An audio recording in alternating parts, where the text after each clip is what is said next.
In this video, I'm going to be building and reviewing the 1967 Ford Mustang GT, part of the Creator Expert theme. This was released in 2019 and retailed for $150 US, though I got a 20% discount with the damage on the box.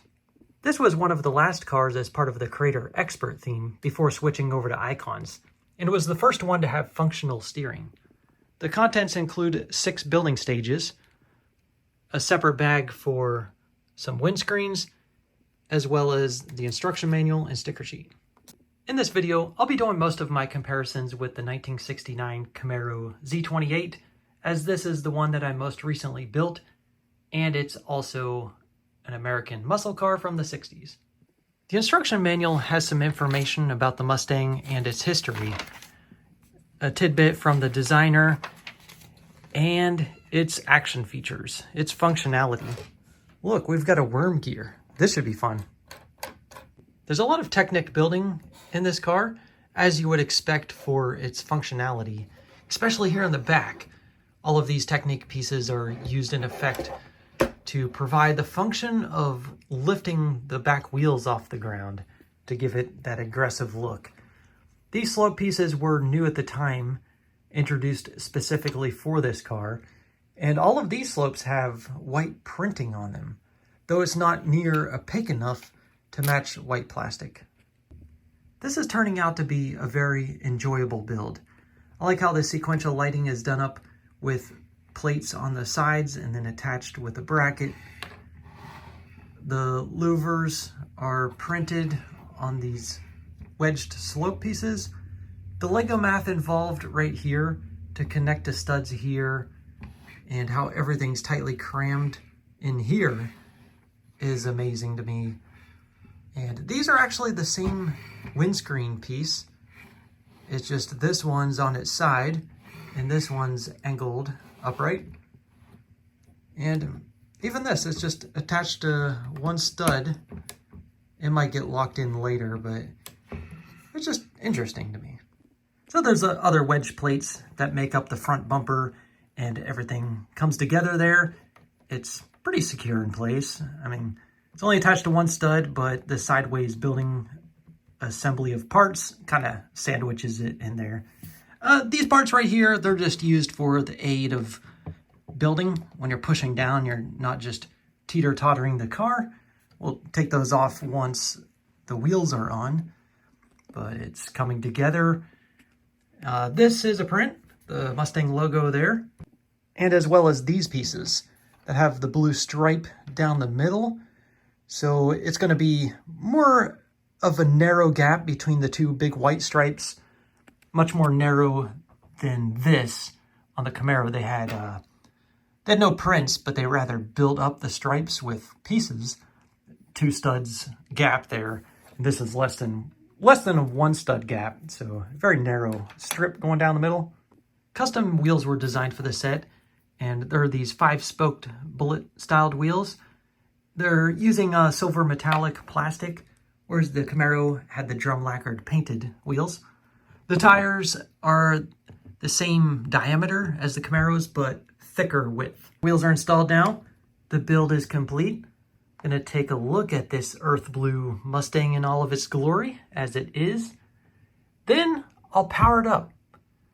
Not motorize it, just customize it. They say power up your Mustang in the instructions, but basically you're just building custom parts for it and swapping out some stock items. Do I have to add some license plates? I got a bunch of different options. I decided on the California plates because they match the color of the car.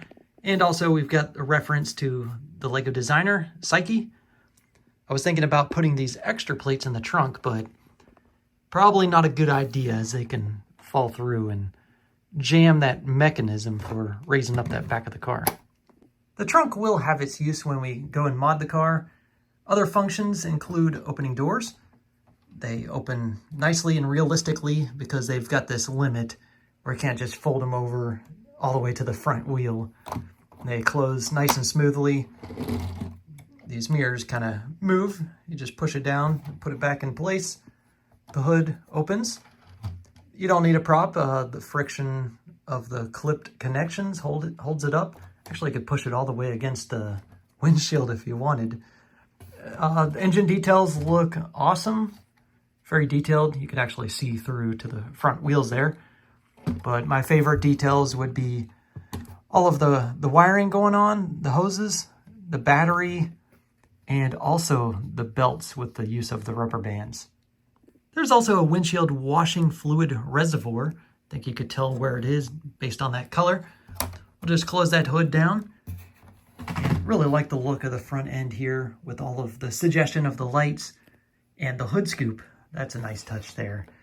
The white stripes, they'll start right here in the hood, run on top of the car, all the way into the back and down to the license plate area. This car is a 4-seater. We have bucket seats in the back as well as the front. So what you do to access the interior is you just put your finger under the roof there. It just pops right off. We've got a mirror hanging onto that roof right there with a sticker. And here's the interior. Very bright with the light tan and dark tan colors. Steering wheel works pretty nicely. You can turn the wheels without you having to lift the car up. Steering wheel's a little bit smaller than the Camaro, which it was super easy to turn those wheels. Yeah, no problem here. Got a shift knob here. Actually feels like you're shifting gears. Pretty cool. And here's you know what, I don't think I got that dash done correctly. It looks a little bit slanted. There we go, I got that fixed. There are no foot pedals for the driver. We do have a couple of gauges that are printed. A center console, it's a sticker. And these seats, you know, they can fold forward for potential passengers to get in the back seats. Nowadays, LEGO doesn't make any people of this scale anymore. But here's how Tom looks. My test subject for these big Creator Expert and Icons cars. Hey, he looks pretty good there.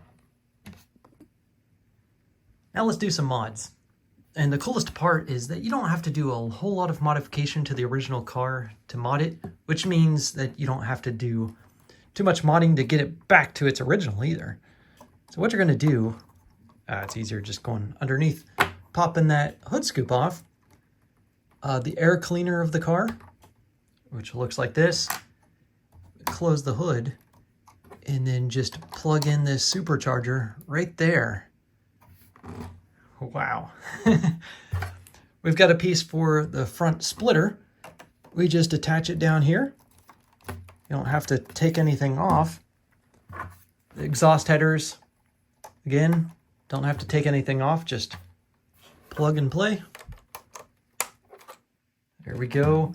We've got a spoiler. Just lift up the trunk, put it back down, done. Also, we'll add in the trunk the nitrous oxide. Attach that to some studs down there. Let's see. I didn't try this. This is my first time doing this. There we go. Oop. Yeah, just put that back in place. There we go. And of course, you'll need to remove the exhaust pipes back here since we got it coming out the side. And that's easy to do. Unless you do that, it's best doing it with 2 hands. One last thing and our mods will be complete. We just turn this dial underneath the car to raise up that back end. It looks like that's about max. Using that worm gear. Haha, yeah. Look at that aggressive looking car. I'm very impressed with how easy it was to add these mods and how easy it will be to reverse it. That was my first time doing it on camera, and it looks pretty good, except for this, looking at the underside of the plates there with the spoiler. I'll probably take that off, leave that off when I'm displaying it. I love the supercharged engine. That's so cool. Now it's time to go over the pros and cons of this set. Starting with the cons. Honestly, when I was staring at this car, trying to think of cons, like thinking really hard, Just opening things, closing them. The doors, they stop where they should. And then opening the hood, and wow, it still opens even with the supercharged engine. And I just kept on running into more pros the more I looked for cons. Maybe there's some geometrical aspects for this car versus the real thing that's not exactly right, but I can't think of any major cons. The one thing that I could have asked for on this car was chrome features on the bumpers, the mirrors, etc. But even comparing it to today's Icons cars, you don't have those chrome features on the bumpers and mirrors. So it's just as good as any Icons car. Now let me just go to the pros, because I really don't have much bad to say about this. Okay, the prints to sticker ratio. Here's the sticker sheet. Most of them, 75% of them, were for license plates. Everything else is printed. I think everything on the outside other than the license plates are printed. That includes the stripes going down the middle, on the sides. Okay, we do have that sticker for the GT logo. I think that's the gas cover on the back. Other than that, all prints. Even the louvers on the side. The custom wheels are nice, as well as the rotors behind them. I like that. The color scheme going on, love the earth blue, that dark blue color with the contrasting white stripes. It just looks so good to me. This is the very first car of this scale to have the functional steering. You know, system-built car anyway, not Technic. And the customizability is attractive, especially the ease of customizing. And there's not many parts left over when you add the custom parts. So much easier to customize than the Camaro, where you have to remove tiles and stuff to change the colors of the stripes, or remove all of this to add the hardtop. But I still like that customizability. So that's the 67 Mustang from the Creator Expert line. Very happy with it. I reverted it back to its original state, except for the exhaust coming out the sides there. Love it. And okay, next car I'm going to be building, there it is, the Porsche 911. Stay tuned.